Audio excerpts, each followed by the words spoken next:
ദിവസവേതനക്കാരെ നിയമിക്കാൻ പട്ടിക നൽകി Aryadan Shoukath MLA. Nilambur KSEB executive എഞ്ചിനീയർക്കും എടക്കര സപ്ലൈകോ മാനേജർക്കുമാണ് MLA ശുപാർശ കത്ത് നൽകിയത്. കോൺഗ്രസ് മണ്ഡലം പ്രസിഡന്റിന്റെ ഭാര്യയും പട്ടികയിലുണ്ട്. ശുപാർശ കത്തിന്റെ പകർപ്പ് ന്യൂസ് മലയാളത്തിന് ലഭിച്ചു. ശാന്തകുമാർ വെള്ളാലത്ത് വിവരങ്ങളുമായി ചേരുന്നു. Shanthakumar, good morning. അങ്ങനെ ദിവസവേതനക്കാരുടെ നിയമനത്തിന് വേണ്ടി ഇപ്പോൾ MLA കത്ത് നൽകിയിട്ടുണ്ട്. വിവരങ്ങൾ എങ്ങനെയാണ്? Sethu, good morning. അതായത് ഒരു MLAയുടെ അടുത്ത് എത്തിക്കഴിഞ്ഞിട്ടുണ്ടെങ്കിൽ അവിടെ സർക്കാർ സംവിധാനത്തിലുള്ള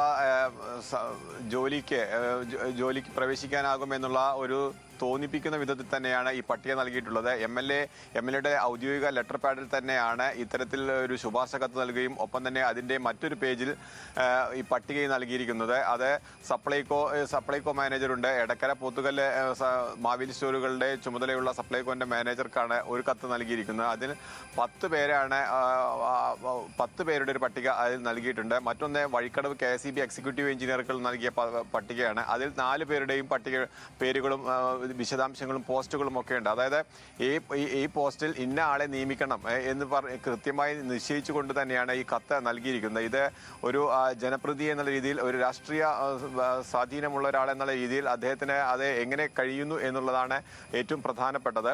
കാരണം ഇത്തരം തസ്തികയിലേക്ക് നിയമനം നടത്തുമ്പോൾ ആ നിയമനം നടത്തുന്നവർക്ക് അതിൻ്റെതായ നിശ്ചിത യോഗ്യത വേണം. ആ യോഗ്യത ഉണ്ടോ എന്നുള്ളത് പരിശോധിക്കാനോ അല്ലെങ്കിൽ അത്തരത്തിലുള്ള ഒരു ഇന്റർവ്യൂ നടത്താനോ ഒന്നും ഉള്ള ശ്രമമില്ല. നേരെ തന്നെ ഒരാളെ നിശ്ചയിക്കുന്നു, ഒരാളുടെ പേര് ലഭിക്കുന്നു. ആ പേര് അവരുടെ താല്പര്യത്തിനനുസരിച്ച് അവരെ അവിടെ നിയമിക്കാൻ വേണ്ടി നിർദ്ദേശം നൽകുകയാണ് ചെയ്തിരിക്കുന്നത്. ഒപ്പം തന്നെ ഈ KSEBയിലെ ഈ PRA എന്നുള്ള തസ്തികയിലേക്ക് ITI ക്വാളിഫിക്കേഷനാണ് വേണ്ടത്. ഇവർക്ക് ITI ക്വാളിഫിക്കേഷനില്ല. അതൊരു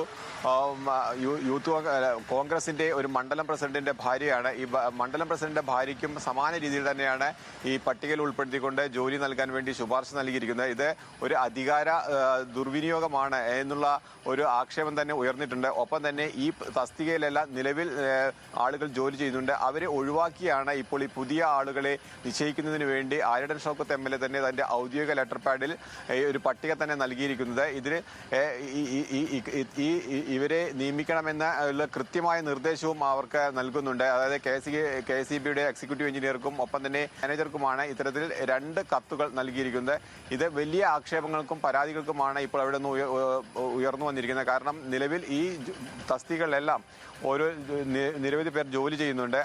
അവരിൽ പലരെയും ഒഴിവാക്കിയാണ് തങ്ങളുടെ ഇഷ്ടക്കാരെ നിയമിക്കുന്നതിന് വേണ്ടിയുള്ള ഒരു ശ്രമം ഇപ്പോൾ എന്തായാലും ആര്യാടൻ ഷൗക്കത്ത് MLAയുടെ നേതൃത്വത്തിൽ നടന്നിരിക്കുന്നത്. സേതു, ഓക്കെ, ശരി. ശാന്തകുമാർ വെള്ളാലത്താണ് വിവരങ്ങൾ നൽകിയത്.